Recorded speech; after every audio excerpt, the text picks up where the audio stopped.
Hey, what's up, everyone? This is the watch list video for Friday, September 9th. Again, short and sweet, pretty busy. I'm hoping to be past this where I can focus solely on the market again.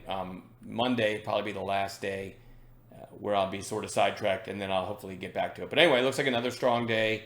Dow is up like 193, and some pretty impressive movers today. Look at this Pixie. The problem for me is if you look at the intraday, is most of the move was made in the pre-market and then or at the very end of the day. I know some people grabbed that in chat through 26. I know some grabbed it through 27, and then ended up hitting like 32. Let's see, as I'm speaking, it's trading right around 30 bucks. So, some of you may have gotten into that. Really nice move in pre-market. Anyway, I bring up Pixie because definitely want to watch it tomorrow. It's had a recent reverse split, which sometimes in trading becomes a theme. So there may be some other ones that traders will find, and so it's worth noting. Let's stay vigilant and let each other know, hey, they're calling this the next Pixie, which by any means doesn't mean you should trade it, but it's always good to know if something's trading on a recent reverse split. And you know what? Oddly enough, sometimes that theme catches on because typically a recent reverse split has tiny float, right? And so then when the whole trading world jumps into the next one, sometimes focus on A+ setups, but sometimes you can get a nice move. So anyway, I'm going to watch Pixie tomorrow. FRGE, I might take this off the list. Let me zoom in. It looked better earlier in the day. I thought it was maybe going to close. I put it on the list early. I don't know. You can keep it on a chart.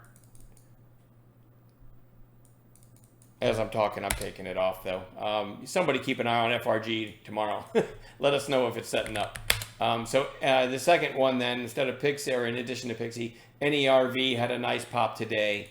Nice job by Kevin P. pointing out earlier that it topped out at the half, meaning 10.50, and it ended up going to 11.60, so that was kind of a neat post. But anyway, recent high flyer, came back to the buy zone and is curling up, so we're going to watch that one tomorrow.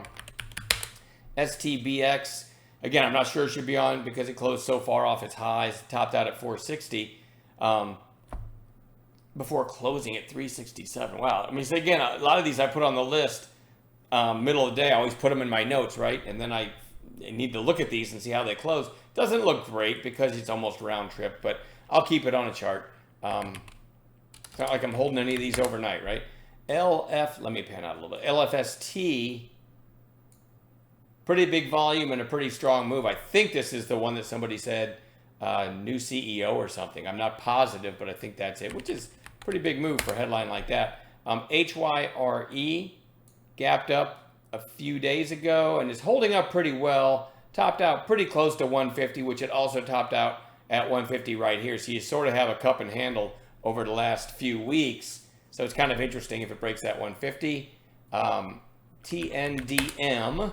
Really nice pop today, off some recent lows on the chart, so maybe it's got more in it. Pretty strong close, too. Ruby, I don't think anyone could figure out why this was popping. Maybe someone had a reason, but anyway. A few days ago, went up to $1.24, pulled back, and then today on massive volume, ripped all the way to $1.46 before closing at $1.29. Anyway, possible follow-through day tomorrow on that, only with an A+ setup, but I don't need to tell you guys that. ASAN, nice gap, I believe, on earnings. Closing off its highs, but we're going to watch that one too. Kind of a sleeper pick, FaZe, F-A-Z-E, because it topped out today at 14.05. Let's see, yesterday, 13.99. So it did break 14. But look at the gaps between these 5-minute candles. That's how thin this is. It feels like nobody's trading it. It was a decent bounce play setup coming into today just because it was a recent high flyer and then just really beaten up. There's another one, though. I don't really feel comfortable even having it on the list now that I look at it. I thought it had topped at 14, so I thought we had a potential break of 14, which would have been today's high and yesterday's high, but that's not the case. It sort of broke. Anyway, I'll keep it on a chart, but not happy with it, not in love with it. RIVN had some deal where they're going to build vans with Mercedes in the same building or something, or collaborate, and a nice volume day for that one, and closing went out at its highs. So it's a possible follow through tomorrow. I'm trying to see if it's gapping. It's 36.94 in after hours, so not really doing anything in after hours. Anyway, we'll see if we get a continuation setup on that one. That's RIVN. And then a few potential gappers, DOCU. This is the daily chart, but in after hours, it's trading at 68 bucks right now. So a really nice potential gap there. ZS. This is the daily, but right now it's trading at 171.